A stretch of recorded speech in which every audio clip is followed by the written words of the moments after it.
دو وجہ ہے، دو وجوہات ہیں اس کی۔ ایک تو آپ کے ذکر کے ساتھ آپ کا فکر شامل نہیں ہوتا، جبکہ ذکر اور فکر دونوں چیزوں کو شامل کرنا ہے۔ نیگیٹو پازیٹو دو تاروں کو ملانا ہے۔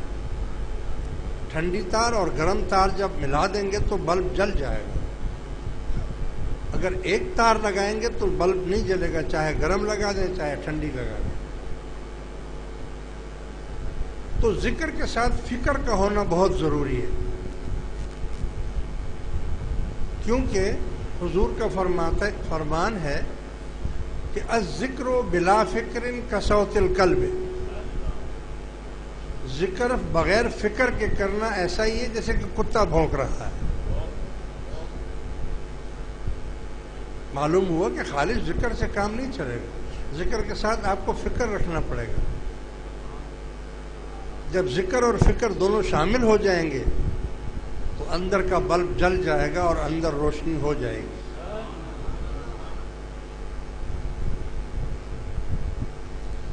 اب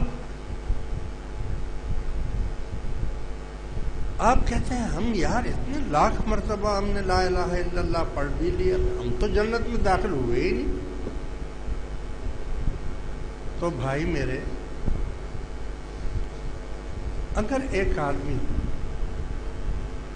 کو کوئی مرض ہو جائے، بیماری ہو جائے، مثلا شوگر ہو گئی، اب اس نے ٹیسٹ کروایا تو اس کی شوگر 300 350 ہے۔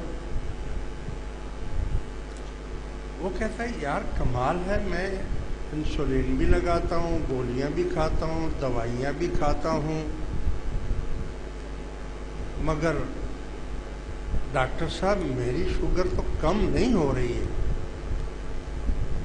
اتنی ہی ہے جتنی پہلے تھی۔ تو ڈاکٹر اس کو کہتا ہے کہ نہیں کم ہوئی ہے۔ کہتا ہے نہیں کم ہوئی، پہلے بھی یہی تھی، اتنی دوائیاں لینے کے باوجود بھی یہی ہے، تو کم کیسے ہو گئی؟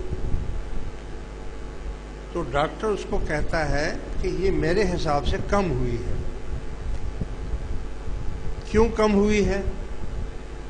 بھائی یہ ساری چیزیں لینے کے باوجود، دوائی بھی لے رہے ہیں، انسولین بھی لے رہے ہیں، سب کچھ لے رہے ہیں، لیکن آم بھی کھا رہے ہیں، کھیر بھی کھا رہے ہیں، مٹھائی بھی کھا رہے ہیں، تو یہ ہونی چاہیے تھے 600 700،